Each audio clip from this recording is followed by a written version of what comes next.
Welcome into episode 397 of the Skate Podcast. I'm Brian DeFelice, joined by Bridget Prue and Scott McLaughlin. Bridget and Scott, yet again, another blowout loss for the Boston Bruins. They lose to the Winnipeg Jets 6-2. The big difference between this blowout loss and others was this is one of the few of their 13 or 14 blowout losses that have actually come on home ice. And that is an ugly setting for it to happen with a fan base that is already, foaming at the mouths for some change here. So Bridget and Scott, let's get right into the opening shifts for this game against Winnipeg. Yeah, I'll start because mine ties into where this game goes wrong is a recurring issue that this team can't seem to solve, and that is early in the third period they tie the game with a shorthanded goal, 2-2. Boom, you're in it. You've got a race to the finish now. Great chance against a really good team. Instead of killing off the rest of the penalty and then getting momentum from that, the penalty kill breaks down and gives the lead right back to the Jets 24 seconds later. Just bad defense on a zone entry. Mark Scheifele walks right down Main Street all alone. Second leading goal scorer in the NHL. Buries it.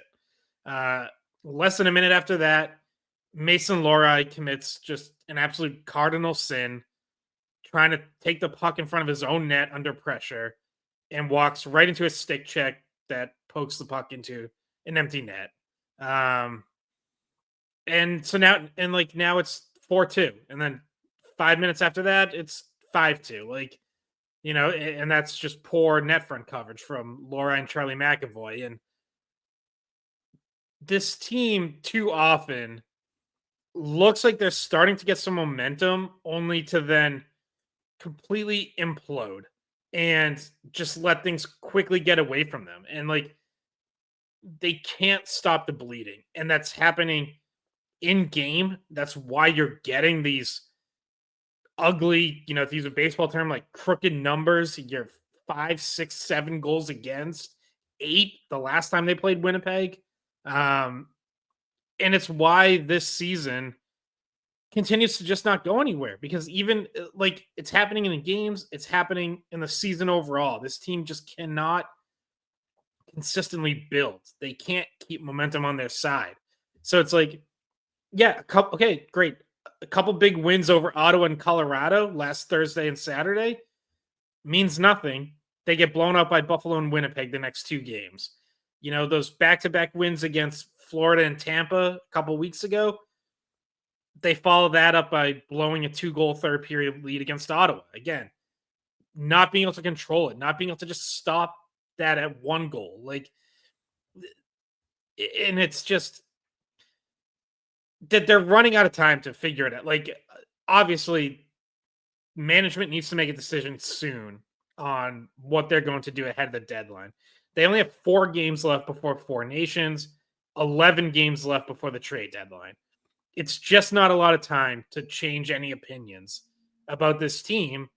And the way that they just keep falling apart and collapsing is just not something that good teams do. Just not something that a team that you want to believe in and invest in does. Bridget, you want to go with yours? Sure. Local story. Yeah, I was going to say mine's not really related to what Scott was just saying, because I actually went to the other locker room for the first time after the game. I don't normally venture that way. I got a little bit lost. I had to follow some people. But I actually ended up going to talk to Parker Ford after the game, who's a Wakefield, Rhode Island native, played at Providence College, got his NHL debut call up the night before. So I guess Wednesday night, found out the news he was getting on this flight. He was coming to Boston, 50-50 chance he was going to play, called his family and friends and said, get tickets. Hopefully I'm playing. So he had 10 to 20 people, he said, go there for him. And he did end up playing, and he did end up scoring his first NHL goal. So, just a nice story about a local guy who is an undrafted player, graduated from Providence College. Ended up in the Winnipeg Jets system with Manitoba, playing in the AHL the last 2 seasons, and now finally got his NHL call-up, so that was nice. Talked to him after the game. He said some of his old Friars teammates were there, and including Luke Perunovich. I don't know if you know who that is. His brother was in the NHL, is in the NHL, but just got traded. Yeah, Scott Perunovich. But Luke is still, I guess, in the area and went and watched the game and had his family there and everything. And it was just, he was a nice kid. He's missing a few teeth. Or actually, I don't think they're fully missing. They're just like cracked off like Pasternak's. But, but yeah, I mean, it was with how many negative things there were to talk about the Bruins. I went to that locker room and it was actually a great vibe. Scheifele just tied the franchise goal record, so we talked to him. And then we talked to Parker Ford, who was obviously really excited and was happy he was about to go see his family after the game too. And he said he was going to give him the puck. So good for him. Undrafted kid working really hard and getting his shot in the NHL. Only unfortunate thing is Mike Callahan wasn't in the lineup, and those two were teammates. And because McAvoy and Carlo were both back, Callahan didn't play for the Bruins last night. So that would have been the only thing that made it like a even better story for him. Yeah, maybe Callahan would have covered him at the net front. Because he did score that fifth goal, and yeah. But for the reference, Mike Callahan they played together at PC. In case I didn't make that clear.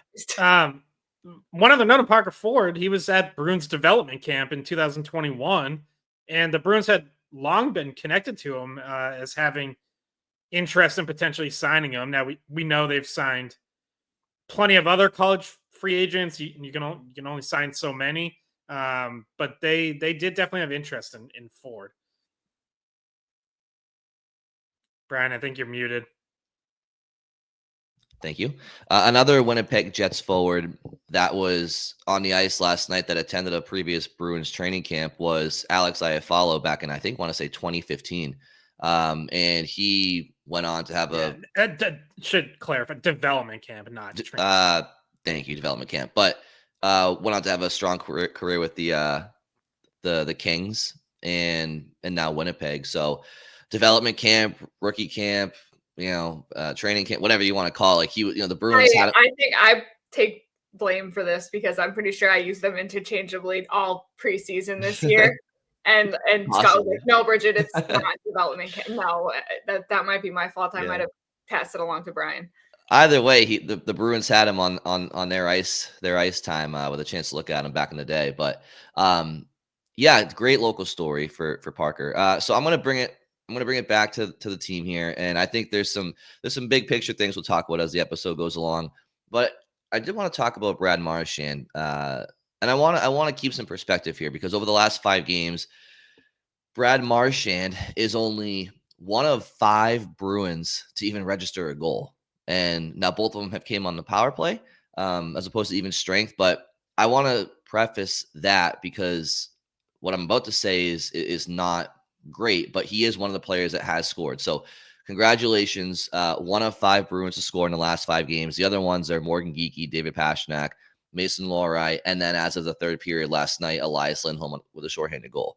So that just speaks to the Bruins' lack of talent and depth to score goals. But I didn't love the start to Brad Marchand's game. You got a Bruins team that, quite frankly, no-showed. I think we went a little bit easy on them last episode about how much they no-showed that game.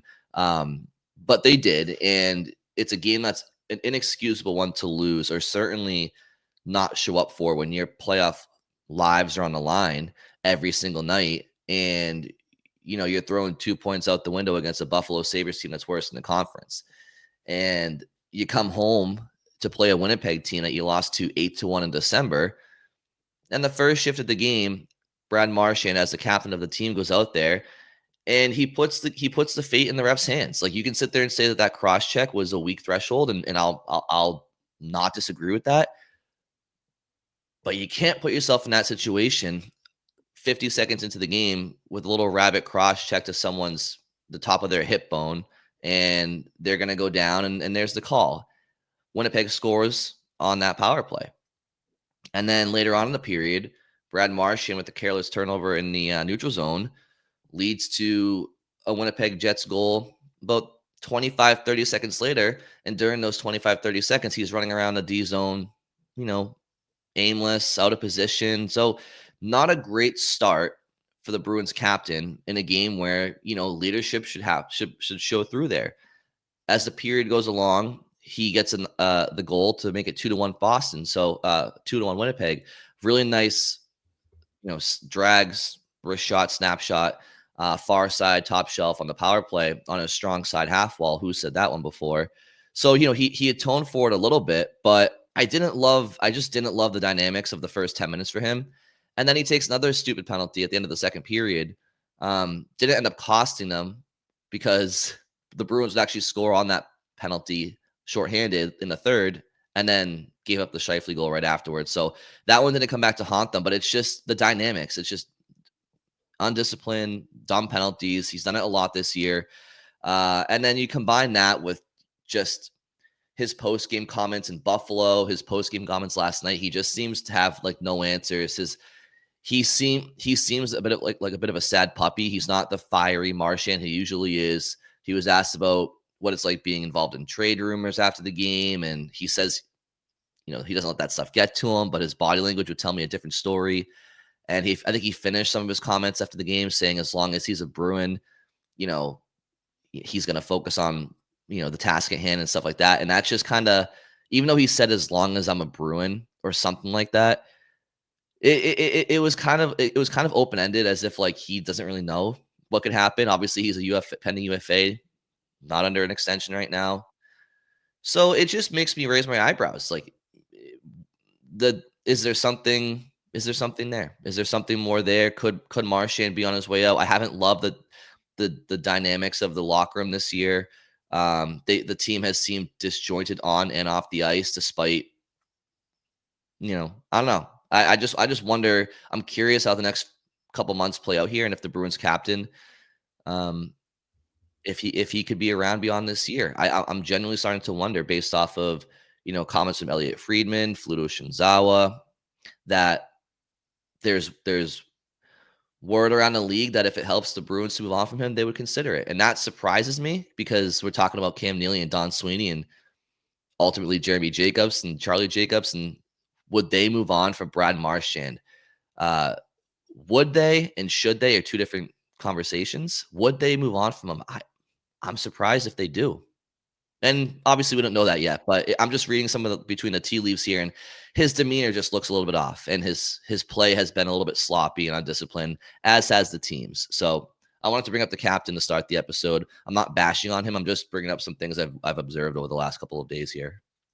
Yeah, he said, I'm going to worry about what's going on in here and playing for this group. And as long as I'm here on the Boston Bruins, that's what I'm worried about.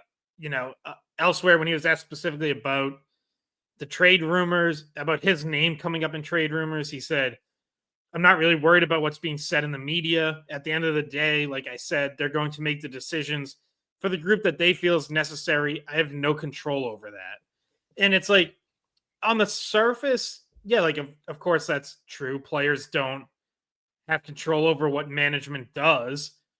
But Brad Marchand, as captain and as a franchise legend, he does have some say, right? He can go to management and either say, I want to chase a cup somewhere else, or I want to finish my career here. And yeah, in theory, management could not honor that wish and could say, well, too bad. You only have an 8-team no trade list, and if we get a good offer, we're going to move you. But most likely they wouldn't. I think if Marchand told them, I want to finish my career here. Let's figure out an extension, because again, worth mentioning, he is a pending free agent. You would think they'd be able to get something done and, figure out a way to keep him here if that's what he wants. So in his case, to say I have no control over it is probably not actually correct. He's one of the guys who actually probably does have some control. So I don't know. You're right though. Just the overall, I definitely didn't like the second penalty at the end of the second period. the first one, you're right. Like, don't put yourself in that position. It was a very soft call. It takes a 10-minute misconduct late, which whatever. He's frustrated, but you're more and more seeing that frustration come through, and you're seeing like these last couple of games. I think like the best way to describe his post game demeanor is just like really dour. Like he's down. Like it just doesn't look or sound like the Brad Marchand that we're used to. It's not. There's like nothing fiery. He's not like challenging his teammates, and maybe he is behind closed doors. Obviously, we don't get to see that. But it's just it's not resignation. Like that's probably too far, but you can tell that like it's really getting to him, like just how bad this season has gone, and it almost seems to be like a defeat of like we can't get out of this. You know, it's like setting in that like this really might be the end of something, and there really might be pretty significant changes in the not too distant future. I mean, yeah, well, you look at the last two losses, they give up 7 against Buffalo, they give up 6 against Winnipeg. Which I mean, Buffalo is a team they should have beat. Winnipeg was always going to be a difficult matchup because they're the number 1 team in the NHL right now, and they get good goaltending every night. Whereas the Bruins' last 2 games, Swayman didn't have his best game against Buffalo, and Korpisalo did not have his best game against Winnipeg. Goaltending has not been the bailout that it was for Boston last year. And I don't want to like completely change subjects, but I think goaltending we don't talk about a lot, but I feel like over the last 2 games it became one of the more noticeable issues with what went wrong with the Bruins. And we talked about at the end of last episode, are they going to go to Korpisalo? And we thought they should, but that they weren't going to. Well, they actually did put Korpisalo in, but I don't think he had a good game, not like from the beginning. I mean, the Bruins could have given up 3 first period goals, but one of them got called back from offside, way offside. But that doesn't change the fact that it was a goal that beat Korpisalo clean, and a shot that beat Korpisalo clean, and he just got lucky that the play was offside. And there were some really shaky goals given up by both Bruins goalies in the last week.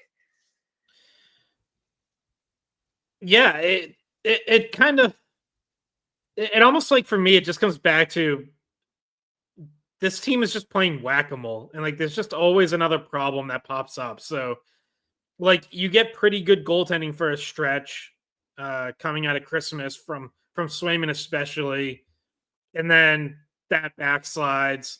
The defense was good for a while when Sacco first took over, but they don't keep it up defensively. You went through a stretch where you start scoring some goals, and then outside of one line that has largely dried up. Penalty kill has only had maybe like one good stretch this whole season, has otherwise been a problem. Power play has been a problem all the way through. If you want to cling to something and say like they've scored power play goals in back-to-back games, it's like that's about as much as you get to cling to this year. Like, all right, 2 games in a row with the power play goal. It's like it's better than anything else they've done in the power play this year. So, but again, there's so many other problems that even fixing one thing for a game or two doesn't solve anything. So yeah, like goaltending has definitely declined again. Korpisalo had I think a few tough starts, but then he gets the big shutout win over Ottawa. And, now this is his first start since then, and it doesn't go well, obviously. But yeah, it's obviously like this team, just because there is so much else wrong, they need their goalies to steal games and to basically be lights out. And it's not really a fair expectation, but it's just a reality. Like that's kind of this team's only hope. Yeah, I mean, goaltending has not it's not really covered any of the team's warts like maybe last year did. I think that's probably the best way to look at it. And no, the goaltending hasn't been great. I think Jeremy Swayman has given up the most goals in the NHL or around there. So He has, yeah. yeah, I mean that's that. So that's not great. And Jonas Corposalo, is anybody sitting here one way or the other, saying that it starts and ends with him? As like, no, like he's I feel like he's more often than not given the Bruins a chance to be in the games he's played. Obviously there's been some where he hasn't, but yeah, I mean the goaltending hasn't hidden their flaws as much as last year's tandem did, which leads us to their team flaws outside of goaltending. And I mean, right now as we speak, the Bruins are a minus 29 goal differential. They're 28th in the NHL. As of last night's game concluding, they were 29th, but then Anaheim said, hold my beer, and then had their late 10 p.m. slate. And I think their goal differential went back down below Boston's to take back 29th. But so their goal differential is 29th or 28th at minus 29. And then Scott mentioned that the power play has gotten goals in consecutive games. If you want to, in the biggest stretch of a world, like Scott said, try to find something. Their power play has gone from 31st to 30th in the league with that success. And the penalty kill If they is, keep this up, they might get like up to 28th or oh something my by God, the end of the season. could you imagine? Holy shit. And then the penalty kill, I think, is 25th in the league. So again, those are just some of the key main metrics we could just look at quickly just to kind of identify that this whole team, top to bottom, it's not great. Off the top, I mentioned they have 5 goal scorers in the last 5 games. Where's Charlie Coyle? Where's Pavel Zacha scoring? Where's Trent Frederick? Where's Justin Brazeau? Matty Patra. Come on, Matty. Right? Like there's a lot. I mean, we can go up and down the lineup outside of the, Pasternak and Geeky for the most part. So yeah, look, this team struggling like this, it happens in pro sports. It hasn't happened in Boston in a long time. I just think it's okay that this has happened, but what are you going to do about it? And that's the way I feel.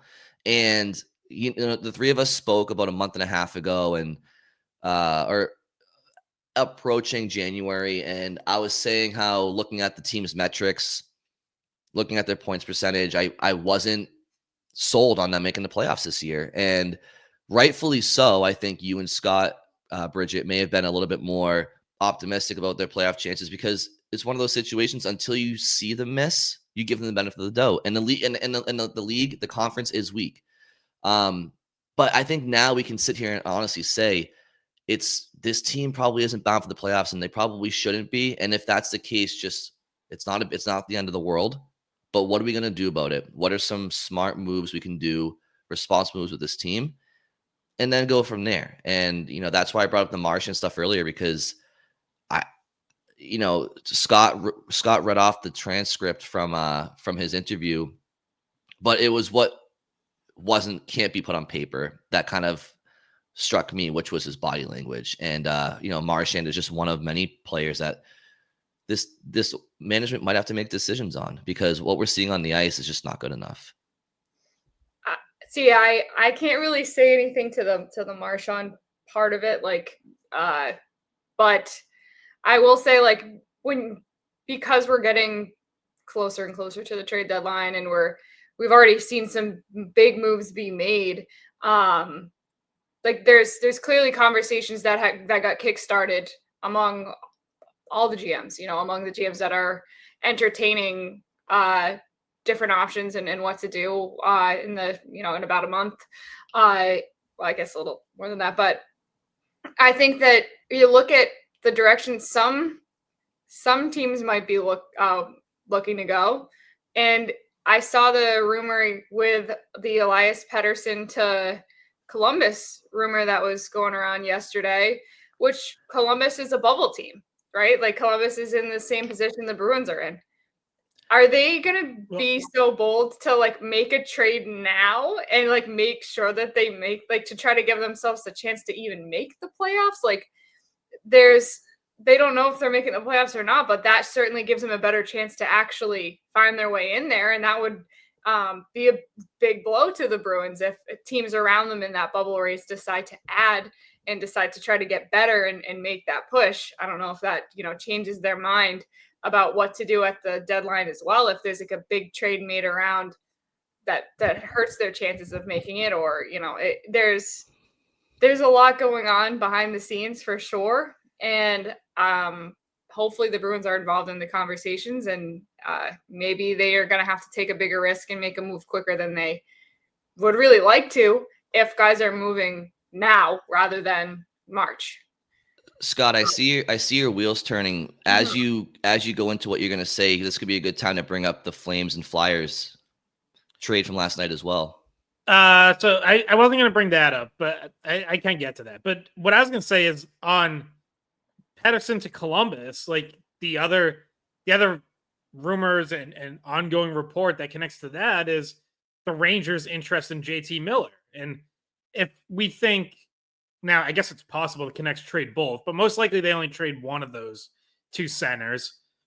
Well, now you have two Eastern Conference bubble teams battling over different players, but there's probably some urgency there to try to finalize something. Like if you're Columbus and you really want Elias Pettersson, you're not just going to wait it out, because then the Rangers might finalize a deal for Miller and Pettersson might be off the table, and vice versa. Like now the Rangers have, they might have felt like after Carolina pulled out and got Rantanen instead, maybe they felt like, oh, there's a little more time here to figure something out. Well, now if there's another team swooping in saying we're trying to get something for Pettersson, like the Rangers might have to finalize that. And I've been a proponent of the Bruins should be in on these guys, should be in the conversation. And we've heard them linked, but it seems to be more around like the periphery. We haven't really heard about the Bruins being like serious suitors for either Miller or Pettersson. But yeah, like if one of those teams makes that deal, they just got significantly better. Is there anything the Bruins are going to do to get significantly better? Like, I don't see it. I mean, those two players are the obvious ones to target right now on that front of like, it's not just a short-term buy. There's also the long-term upside there in terms of having those guys under control for years to come. So like that would be, I would certainly, those teams may very well be better than the Bruins anyways as we move forward. But I would certainly give either one of them the edge over the Bruins going forward the rest of the season if they were to land either Pettersson in Columbus's case or Miller in the Rangers case. And then, so yeah, the Flames one is the Flyers, who are, yeah, like they're beneath the Bruins in the conference, and then but with 30 games to go, like they're not totally behind the Bruins. I think they're 3 points behind Boston. And they sent out Joel Fabry and was it Morgan Frost for Kuzmenko, which Kuzmenko is a really solid player with the Flames, was previously in Vancouver, and so even if that doesn't propel the Flyers or make them better for, because I think the Flames actually probably won that trade. It's exploring it's an example of like teams that are willing to make some moves here, and the Bruins are just they're just kind of sitting around, and as far as like the Miller Pettersson stuff, the thing that comes to my mind is you got to make salary work. But even if that's the case, like Vancouver has made it known like they want center iceman back, and can the Bruins offer Vancouver something that these other teams you're mentioning can't offer them more of? I mean, like if the Rangers are willing to give Philip Hedl to Vancouver, let's just say, okay, I mean, is Matty Patra somebody that Vancouver would want more than Hedl or Coyle or Zach? Like, I just don't. It's gonna be tough for Boston to get Miller or Pettersson, even if they like want him more than anything in the world, because they just don't have as much to offer probably than some of these other teams that are being linked as well. So it's tough. Yeah. And on the Flyers Flames trade too, it's also, Calgary is currently in 8th in the Western Conference. And not that this was like a huge buy, because it is kind of like a player in, player out move, but like that's a team, that was looking to make a trade that has now made one that, you know, in theory, like maybe they would have been interested in uh Coyle or Carlo or Frederick, like, right, like something to add to what is a younger team that can maybe use a little bit of experience. Like, well, now they've made a move, so are they going to make another one? And there would still be plenty of other buyers, but like that's one that might not be there. And it's also, from Philly's perspective, like a team kind of getting a jump on the market and seeing a potential buyer and making a move. So yeah, like stuff is happening, and there's the belief around the league is that like at least talks are going to really pick up during the Four Nations break. Whether the number of trades actually picks up, we'll see. But all the GMs are going to be calling each other, and like, how are those conversations going to be going for Sweeney? Like, is he still having both conversations? Talking to sellers about players he could bring in, but also talking to buyers about players he might trade away, or does the vision start to narrow? Does he go into Four Nations with more of a focused plan and start like locking in on teams that he might be trading away pieces to? Because again, once you get back from that, there's only 7 games. It's not that's not a lot of time, and there's not really a whole lot that can change unless you go on like a big run one way or the other. Like either you go, but between the 4 games before and the 7 games after, like, okay, maybe you go 10-1, or the other way you go 2-9, and like potentially makes your decision easier. But as we know with this team, like more likely they're gonna go like 4-4-3 or something, Mhm. And make it just the water even more murky and not, the path not exactly clear, which is what happens when you're in that on that borderline bubble spot and position. Right now, their points percentage wise, they're outside.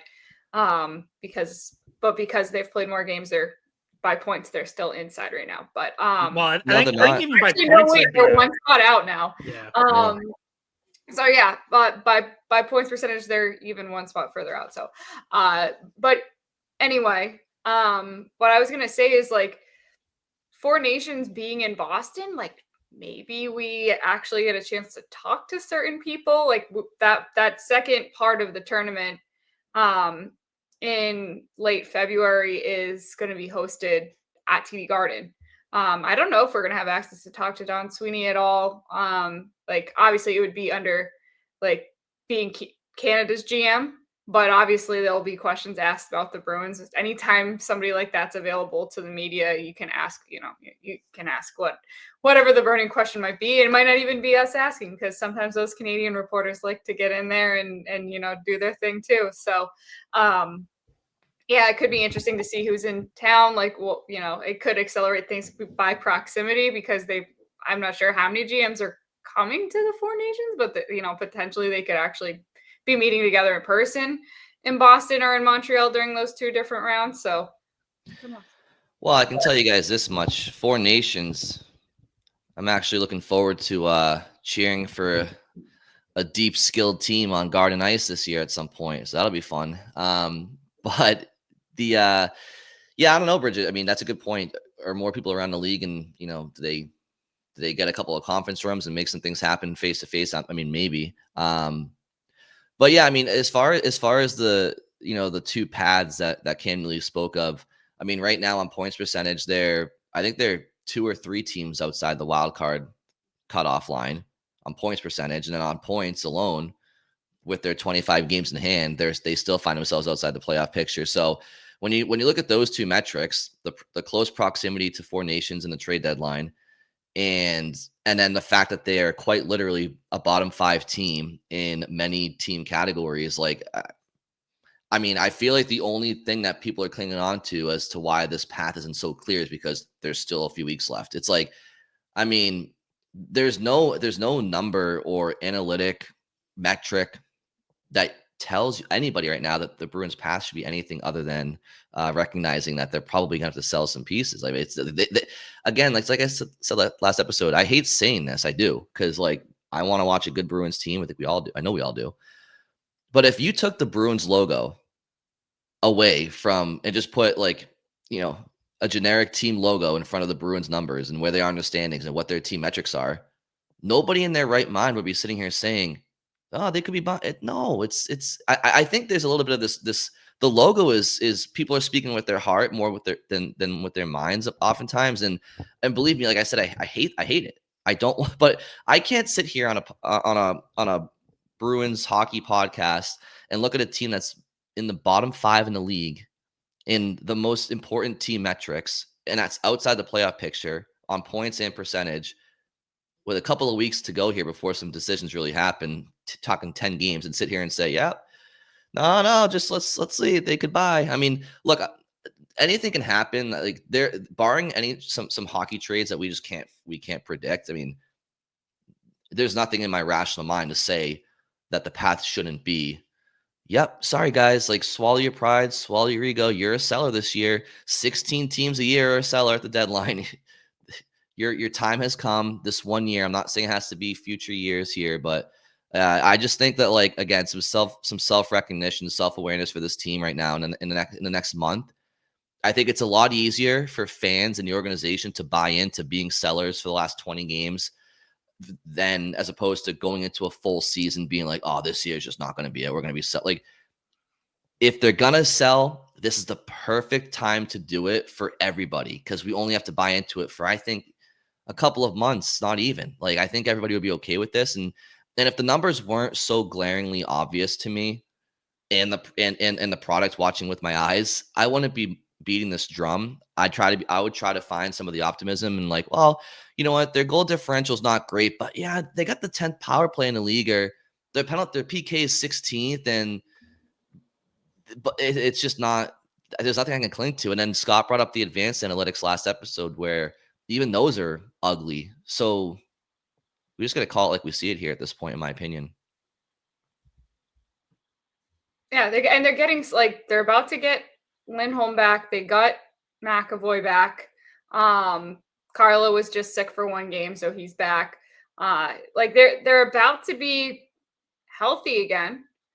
And I just don't think that it came with enough time, or with, in the right place to get them back on, like, the track of not being sellers. But, like, I want to make sure I articulate this correctly. Like, they're not going to be buyers in terms of, like, making a run this year. If they're buying it, it's going to be with future in mind. Like, that's why Scott brings up Miller and Pettersson as, like, all right, if they trade for that, that is a big time buy, right? Like, that's a splash, but it's not necessarily like, oh, this is how we're going to win the cup this year. It's like, no, we needed to find that center because we still haven't.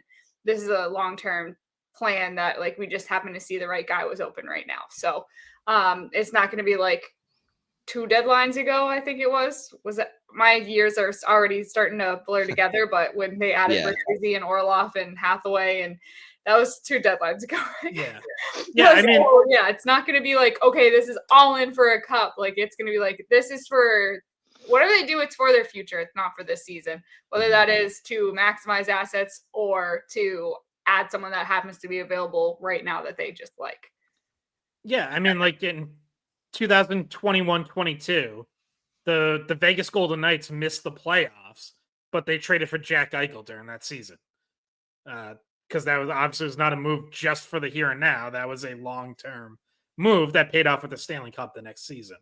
Right, and that's like, you guys are right. I'm not talking about that. I would be on board with, like, that's not what I'm talking about with them being buyers. So yeah, and again, like, if they're selling, it's I don't think any of us think or expect that like a full-on rebuild is coming. It's with what Cam Neely said. It's with a retool in mind, looking to regroup within the next year or maybe 2, but ideally just 1 year, like regroup for next season.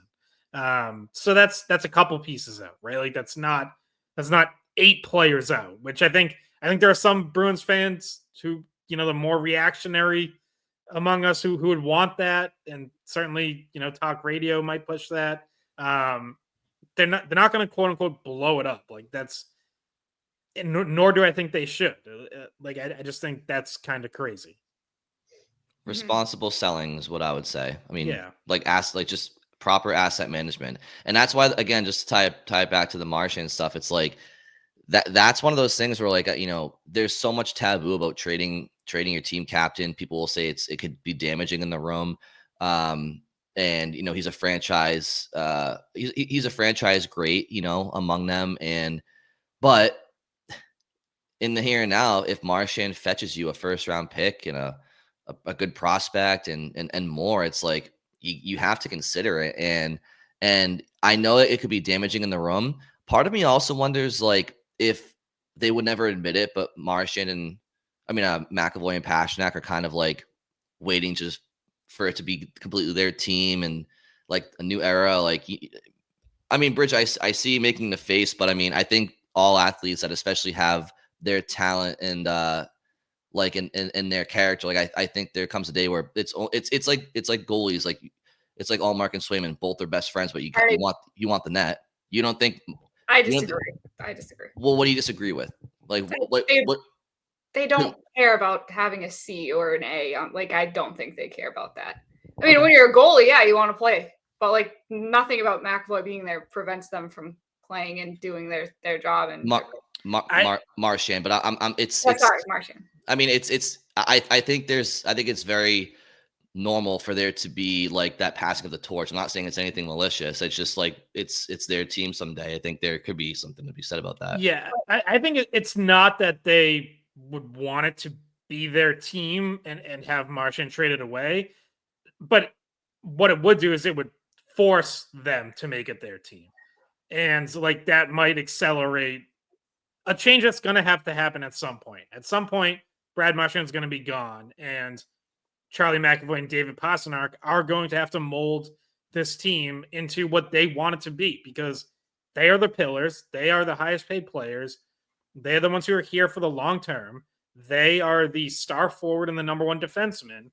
And yeah, at some point, like this team is going to be their vision. And we're kind of in a place right now where it's like that process has started. They have A's, and they've both spoken about that and about what they want to do in the next era of Bruins hockey.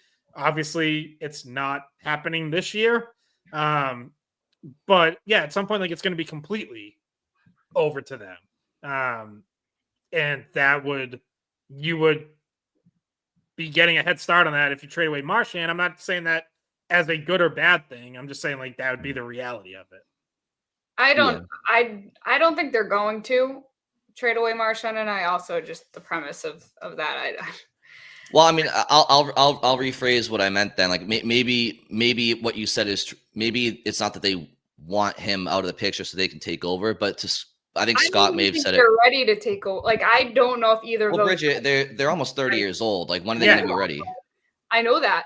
So but you look at the locker room this year. You look at the locker room this year, and like who's been able to try to get a message across to, like. But that's what I'm saying. When your older brother is constantly there to go to for advice, and you're relying on him, you don't realize what you can do outside your comfort zone. That's kind of what I'm saying. Like in order to grow, sometimes you have to be the guys that people go to, as opposed to having that reliable person. I'll use last night. Like McAvoy was asked after the game last night about, is there anything you say to young players to like who may be approaching their first trade deadline or just dealing with like this general uncertainty? And McAvoy's response was like, well, unfortunately I've been injured and I haven't been around as much since because he was specifically asked about Cam Neely's comments. And he said, like, I haven't really been around as much. Like, I wasn't on the road with the team. But then he was like, but like, yeah, maybe that is something like I can talk to the guys about. And it's like, it was almost like it hadn't even like occurred to him to do that, like, until the reporter asked him about it. And like, he's right. It was a shitty time to be injured. Like, you're not on the road.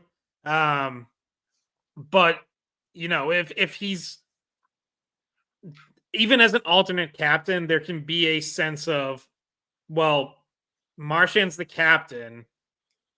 Whatever needs to be said or addressed in that respect, he'll handle. If Marchand's not there, like, now Charlie McAvoy doesn't have a choice. There's no, well, I haven't really been around, or I didn't really think of it. Like, now it's on you. Like, now that is your job. It's human nature to defer, quite similar to when I had my first shift at EEI and Bridget wrote down a notebook full of keyboard shortcuts for me. And then one of those days she wasn't there and I had to figure it out for myself. So, yeah, like I said, it wasn't meant to be like a malicious. Don't get things wrong, Brian. I'm still the captain here. Okay. Yeah.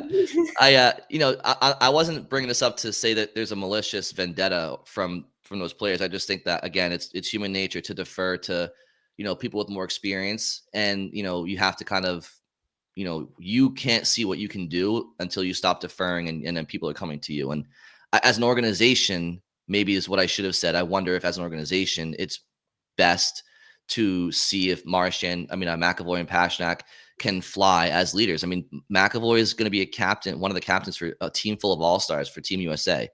Like, I think that, and if there was a Team Czech Republic in the NHL right now, David Pastrnak would be having their C. So, like, they can certainly do it for the Boston Bruins, and I think Scott used the word inevitable, and I think it is inevitable. So, Marchand could be on the team next year, part of a retool. I'm not clamoring for him to be gone.